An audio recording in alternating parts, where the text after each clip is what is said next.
Y'all don't know each other, but eventually we'll know each other. You introduce yourself. Okay. Dawoud? Yeah. What's your name? Lori. Okay. Yeah, nice to meet you. All right, good to meet you too. She's getting a dance company started. Huh? She's getting a nice dance company started. Have a dance company. I've known her for some time. From across the street, she'd come over here, and ever since then, she stopped all 10 minutes. I get 10 minutes or so. Oh, Lord. I try to make it longer. And this is Mr. Dawoud Bey. He has become a famous photographer on his own right. He's been working very hard to get there. Wonderful. Him and Obama used to hang tough. Oh, really? Yeah.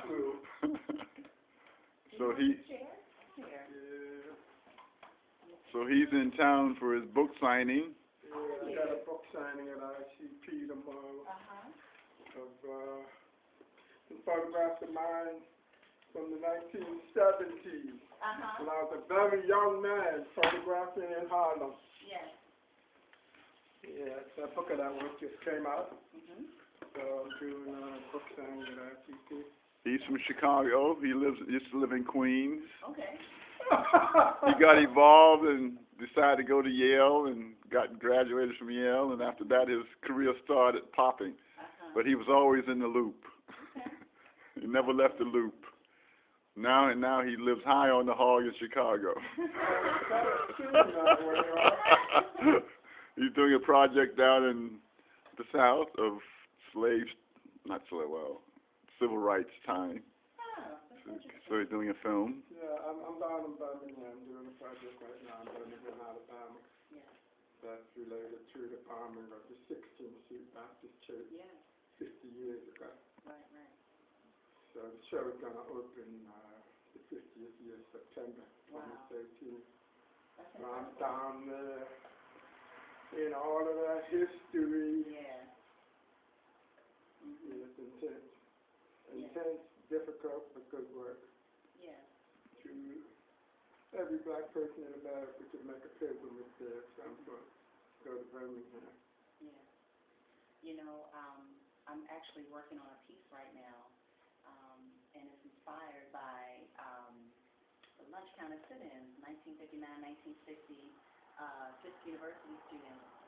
Started in North Carolina, some guys, young college students, black college kids, started doing the sit-ins, and then, it took hold once everybody knew what was happening. And there's a story of a woman who was at Fisk that summer, and she said, I want to be in a sit-in. And so there's a piece that I'm doing called The Overcomer Suite, and it's using the lunch counter sit-ins of those Fisk University students that summer 1960 as the introduction of the piece. So it's not about that piece, but that is an entryway into a larger universal theme of overcoming. That piece, that's at the center of the work. Yes. It's deeply referencing that in order to attach it to a whole other set of moments that it's related to. Yeah, because I can't go on there and photograph the bombing, but every time, what I'm doing is photographing young people who are the ages of those 6 people who killed that day, 4 girls and 2 boys, and adults who are the ages that they would have been 50 years later. And every time, like a 13-year-old boy comes walking in, there's some ordinary young, and imagine somebody just shooting them off a bicycle for the hell of it. Yeah, it all just comes back all over again. It's a way of invoking and making the past present in the contemporary moment. And then, these women come in there who are the ages that those girls never got to be. Right. We'll never know what they would have looked like, but these are the women who are the ages that they would have been. And they're also from Birmingham. So I'm going back on December 2nd to continue that work. How do people feel about you coming back and doing that? How do they feel about you sort of bringing that up again? How does the community feel about it? Depends on which community you're talking about, because there are a lot of on had conversations in Birmingham. Right. So that moment just kind of sits and rests heavily in the air there.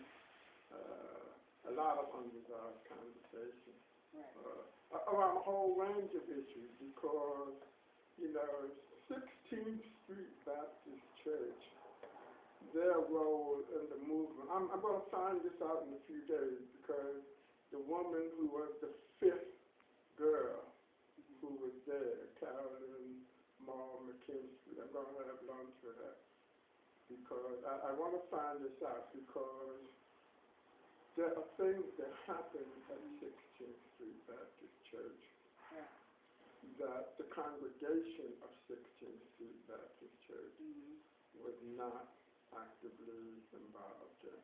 Okay. For a whole set of reasons, the members of 16th Street Baptist Church could not publicly be involved in the movement. They worked for white folks. They worked for people whom if they came to work on Monday, and the boy said, come over here, Tom. Right. I hear you was coming out of 16th Street last night. Right.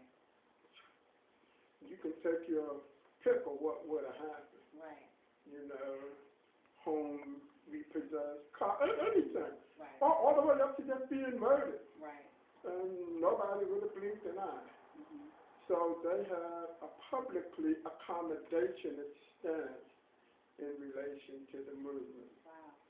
So part of the tension that still remains in Birmingham is that 16th Street Baptist Church, the congregation, was not, in some ways they were, and in other ways they were not an active participant in the movement. And yet on Sunday morning, they didn't kill poor bird over Bethel, who was very much a part of the movement, or Sixth Avenue, or First Congregational. No, they blew up their church. That still just sits heavily in the air. The minister, the current minister of 16th Street Baptist Church, who I have tried on 2 separate occasions to engage in a conversation about this. Wow. Don't want nothing to do with it, quite frankly. Don't want nothing to do with it. He said that. He said, when I went to the service in Dawoud, he said, just got back there. Here at 16th Street, we're not about all that business. And that's what I tried to avoid doing when he said it. Because I didn't want to, like, who am I to say what should or shouldn't come out of his mouth? You know what I mean? But he said it just like that, not about all that business. And of course, I'm going down there thinking there ain't no other business to be. But it's not my place to tell him that. And I finally had a meeting with him again, a couple of months ago. He was kind enough to see me, but had been completely absent in terms of happened to me. Now, the woman that I'm going to have lunch with, who was the fifth girl in that church, who remained active in 16th Street for a time. She's now an associate minister at First Congregational Church. I need to find out exactly what the history is with 16th Street because, see, the children of 16th Street were involved. When they had the Children's March in May, Dr. King visited 16th Street Baptist Church, pleading with them, I need you. Will anyone here join us? Will anyone please stand? Everybody just stayed in their seat. Not a single adult got up. And then one by one, the children started standing up. Wow. The adults didn't and couldn't stand up. Maybe they didn't want to. See, I don't think there are a lot of nuances to it. There are a lot of nuances to it. Some of them didn't want to. Some of them might have wanted to but couldn't afford to. But publicly, when King, who was exasperated with them, asked him, put them on the spot. I need you. Nope, that's Wow. and then the children stood up. So that march that was organized in May 1963, the Children's March, that was the children who took that on, the young people of Birmingham, including this woman, Carolyn Ball McKinsey. The teachers didn't participate. The teachers didn't say don't go, but at the appointed hour, when all of the kids are supposed to just get up and walk out of class and meet downtown.